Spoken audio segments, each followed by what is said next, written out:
Na RW Brasil.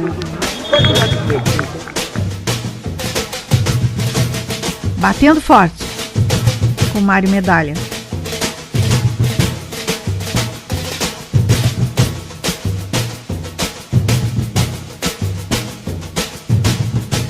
Muito bem, já estamos por aqui no nosso Batendo Forte. O Mário Medalha vai entrar em tela com a gente aqui. Alô, Medalha, tudo bem? Tudo bem, Marcelo. E aí, o que? Estou ouvindo bem alto e bom som. Hoje está bem melhor a conexão. Tomara que essa conexão aqui seja a mesma dos 12 estádios de futebol da Copa, né? Acho difícil, hein? Em todo né? caso, vamos torcer.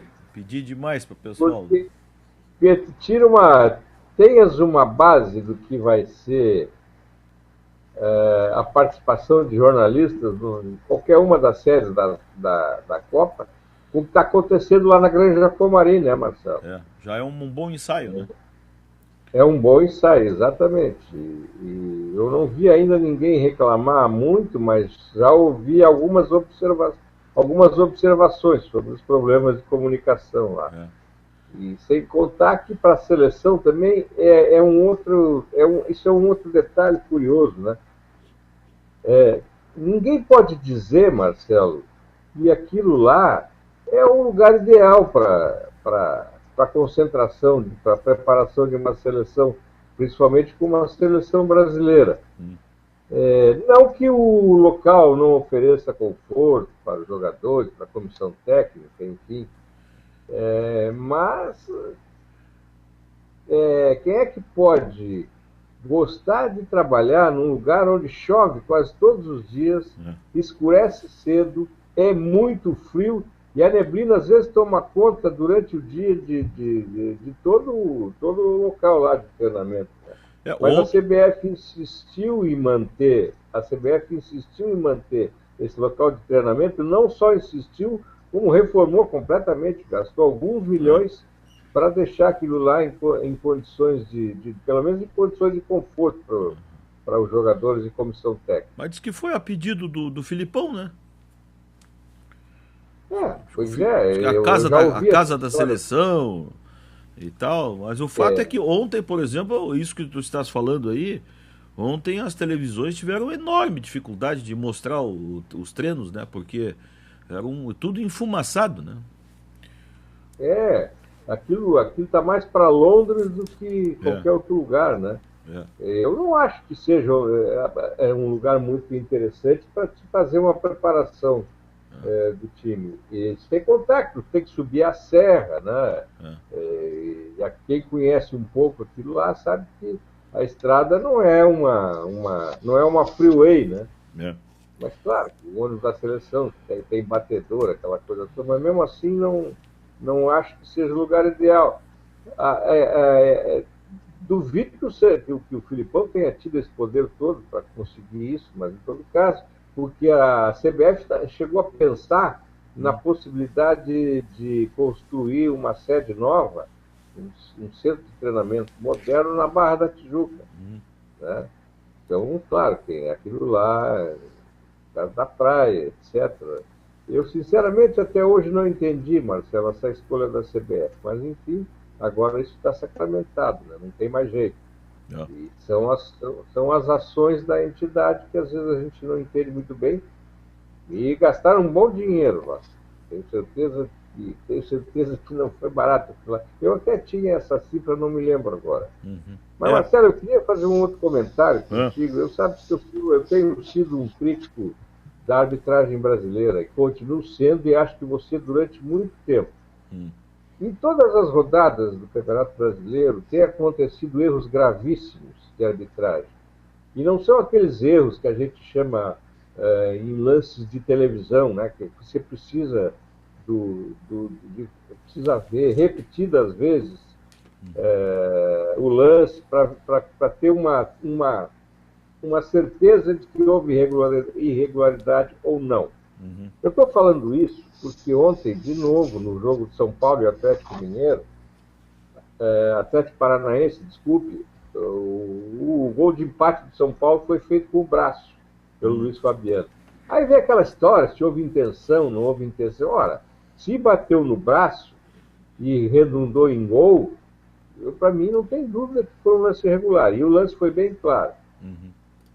E isso aí está repercutindo, inclusive, numa nota muito deselegante do Petralha, presidente do Atlético Paranaense, chamando, inclusive, os São Paulinos de bandos. É uma coisa muito, muito deselegante. Aquela coisa preconceituosa e como os outros Exatamente, dissessem mesmo, deselegante para o povo, né?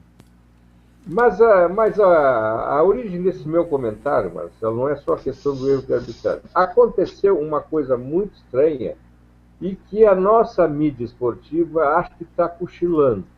Não li nada sobre, só ouvi e li a notícia.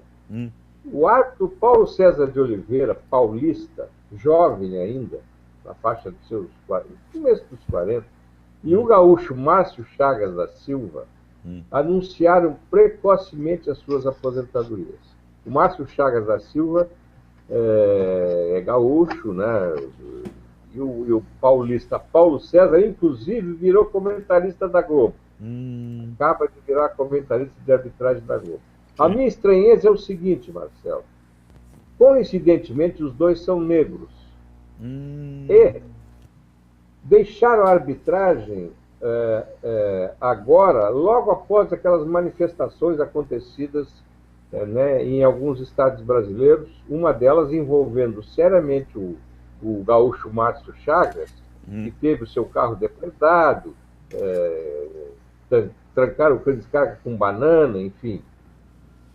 E o Márcio Chagas deixou, como é que se diz, ele se envolveu completamente no assunto, deu entrevistas, participou de programas de televisão, virou página de jornal, ele encarou de frente a história, né, protestando contra a atitude racista de torcedores.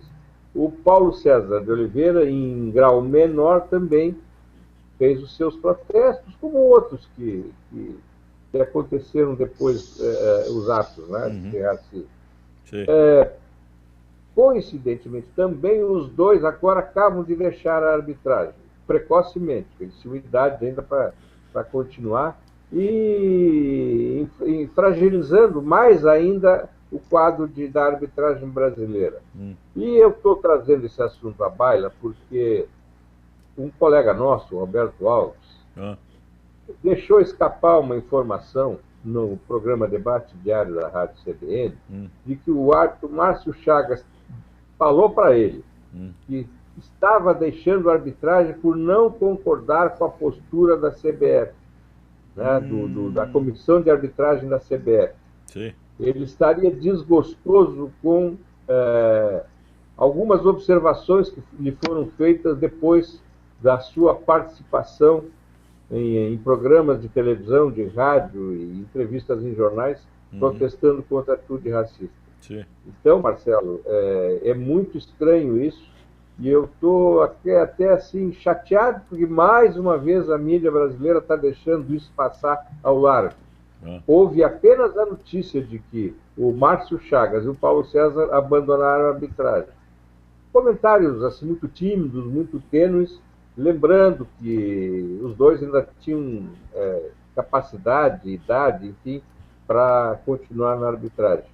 Então, e aí a CBF, através da sua comissão de arbitragem, que nunca bota a cara para bater, timidamente também justifica algumas coisas, dizendo que está havendo uma renovação na arbitragem brasileira, que é um período de transição, enfim. Mas eu acho que não é nada disso, o problema é muito sério, muito grave, e que eu acho que isso deveria ter sido denunciado pela grande mídia. Pois é, e continuamos silenciosos, né? Completamente silenciosos. Eu captei essa informação assim do companheiro Roberto Alves, e isso passou, né, Marcelo? Passou ao largo, como se fosse uma coisa natural, né? E os dois estivessem deixando a arbitragem porque acharam que está na hora, mas não é nada disso, não. Eu tenho certeza que tem muito mais coisa por trás disso, E esse assunto vai voltar à tona, Marcelo, tenho certeza absoluta, no primeiro problema que acontecer em algum estado brasileiro. Como é de praxe, como é comum, aliás, na mídia, de um modo geral, para qualquer assunto, né, Marcelo? Nós temos muito pouca memória, infelizmente. Temos muito pouca memória. Isso é uma crítica que eu faço a gente, assim, que está de fora do dia a dia, consegue observar isso, porque as coisas acontecem e caem no esquecimento e a gente segue observando, segue vendo que os ilícitos, vamos dizer assim, continuam acontecendo, infelizmente, em todos os segmentos do nosso dia a dia, né, da nossa vida. E o esporte é um segmento que tem é uma vitrine muito grande, infelizmente, para essas coisas que acontecem, coisas ruins que acontecem. Já visto a questão também da violência, né, Marcelo? Que aconteceu nos estádios, continua acontecendo e ninguém toma providência. Agora vai haver uma espécie de um hiato por causa da Copa, né? Mas assim que recomeçar o Campeonato Brasileiro, no fim do mês de julho, essas coisas vão voltar de novo, as páginas e as emissoras de rádio e televisão. E infelizmente a gente não tem como nem dizer muita coisa, né? Porque o futebol, como a gente tem dito aqui, né, Mário, ele faz parte de uma das coisas importantes dentro do Brasil, né? Então, ele não pode ser diferente do que já é o país hoje, né? É um pedacinho do Brasil, né? É um reflexo do país de um modo geral, né, Marcelo? Você tem a impunidade hoje em tudo que é lugar, o país está virado de perna para o ar, porque nada funciona, a sociedade hoje vive numa condição de completo abandono, dá para dizer assim, sem nenhum exagero, porque você não tem a quem recorrer, Marcelo. Seja que prejuízo você, um filho, sua mulher, enfim, alguém próximo a ti sofra, você não tem a quem recorrer para nada. Porque, por exemplo, essas agências reguladoras criadas pelo governo aí não estão servindo para nada. Nada. O Fantástico, domingo, fez uma extensa reportagem denunciando a situação gravíssima da saúde no Brasil e não vai acontecer nada. Entendeu? Hoje eu ainda estava vendo no canal, aquele canal Brasil, a presidente Dilma se pronunciando, enfim, para ela o país está numa normalidade completa, embora a sociedade viva na realidade, na dura realidade do dia a dia, uma situação completamente anômala. E esse discurso para ela é ruim, né? Porque as mídias sociais, as televisões, é tudo tão rápido hoje, não adianta ficar querendo esconder o sol com a peneira, né? Está aí, né? Está aí, não tem como esconder isso. Né? Parece que os governantes, os políticos, de um modo geral, Marcelo, não se deram conta ainda das mídias sociais. E o discurso cai no vazio, né? Completamente. A propósito, né, Marcelo, até trazendo para a nossa aldeia aqui, né? Por exemplo, esse problema do transporte público aí, Marcelo. Eu tenho ouvido cada barbaridade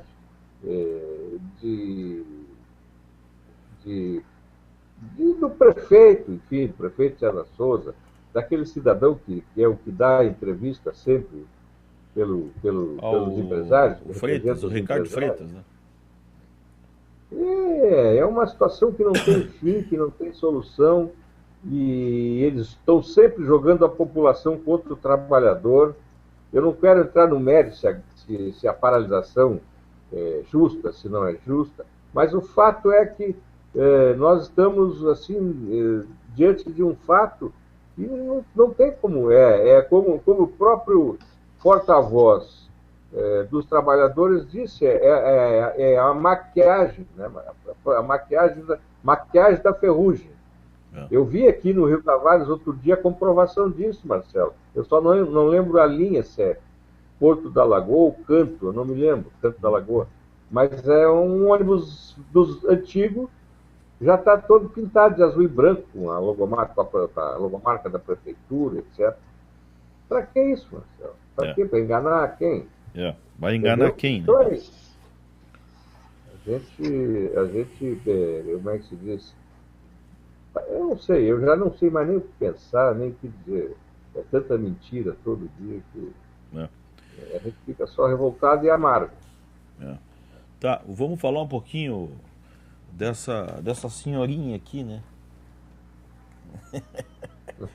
que tá desse tamanho aqui, né? É verdade, é verdade. Por enquanto ela tá muito pequenininha. Tu tinhas uma murcha aí, já eu tenho cabo dela também, eu tenho uma lá que tá coitada, tá atrás de uma guitarra lá, de tão murcha que está. Tão Mas murcha, eu comprei essa aqui que tá mais do tamanho, né, da nossa bolinha. Da bola dele. Mas me diz uma coisa, o que tu achas do Flamengo diante do Figueirense ou vice-versa?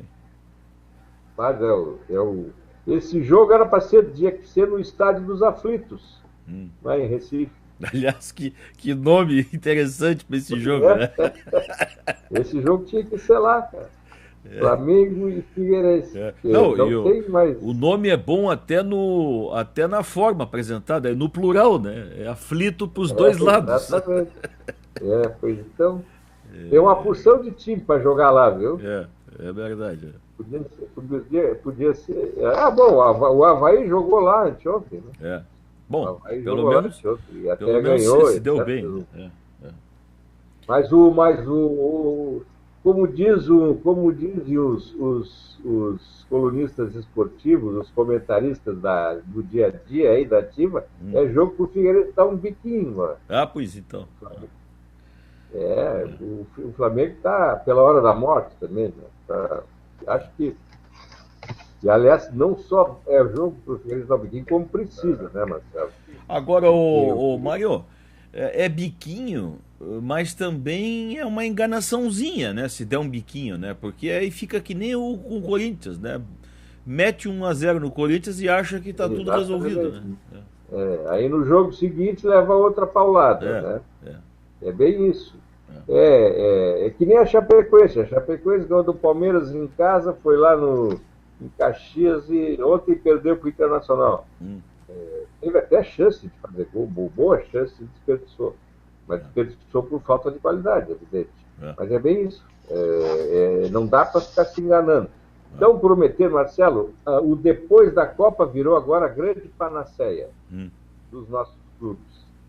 Tudo vai melhorar depois da Copa. Aliás, tudo vai mudar depois da Copa. Eu tenho a impressão que não é só o clube, os partidos, os políticos, tem gente aí. Não, todo mundo. Todo mundo. Vou te contar. O pessoal abraçou essa aí do depois da Copa. E é bem isso, né? Vamos ver. Eu já estou curioso, mas não é nem pela Copa, já estou curioso pelo depois da Copa. É verdade. Bom, e os prognósticos não são muito entusiasmantes, né? Esse time do Brasil aí não convence ninguém, né? Marcelo, é aquela história. Eu sou um crítico feroz de tudo que aconteceu até aqui em relação à Copa no Brasil, mas já disse, antes que algum cretino, imbecil, entendesse, venha me cobrar, eu já vou avisando. Eu vou torcer para a seleção brasileira. Eu não vou torcer para a seleção brasileira se dar mal na Copa. Não tem, isso aí não existe, isso é bobagem. Agora, eu te confesso também que eu não estou muito entusiasmado, não. Até quando cara, cada vez que eu vejo o Hulk, eu fico mais nervoso.